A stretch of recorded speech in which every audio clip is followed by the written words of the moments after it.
धार्मिक उन्माद की बात करो ना, जिसने आग लगा दी, जिसने आग लगा दी। हिंदुस्तान है धर्म हमारा, हिंदुस्तान है जाति। धार्मिक उन्माद की बात करो ना, जिसने आग लगा दी।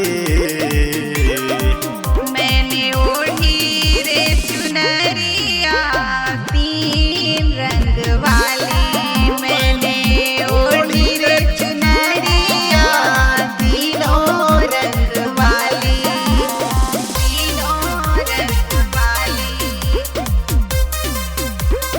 तीनों रंग वाली।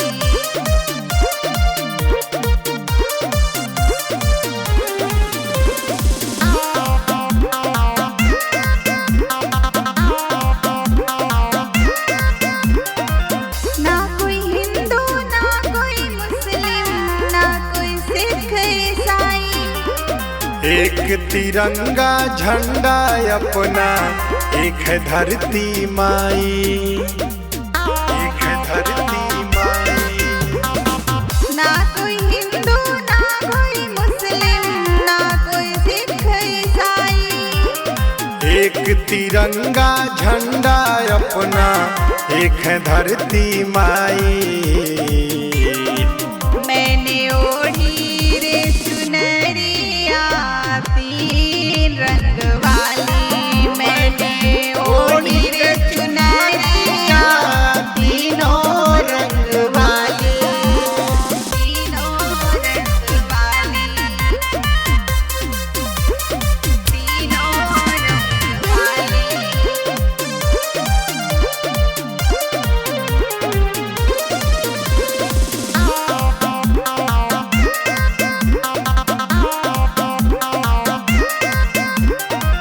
जाति धर्म से ऊपर उठकर सोचो रे अगुवाई, सीमा पर देखो सब मिलते, जैसे भाई भाई, जैसे भाई भाई।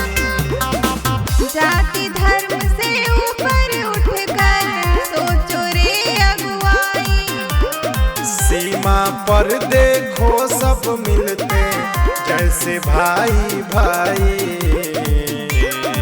मैंने ओढ़ी रे चुनरिया तीनों रंग वाली, मैंने ओढ़ी रे चुनरिया तीनों रंग वाली, तीनों रंग वाली,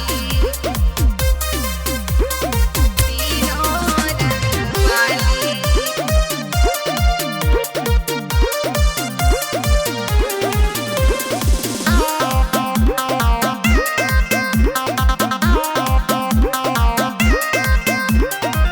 ना कोई बैरी ना कोई दुश्मन, आपस में करो न लड़ाई। छोड़ो जाति धर्म की बातें, मिलके सौगंध है खाई, मिलके सौगंध है खाई। ना कोई बैरी ना कोई दुश्मन, आपस में करो न लड़ाई। छोड़ो जाति धर्म की बातें, मिलके सौगंध है खाई।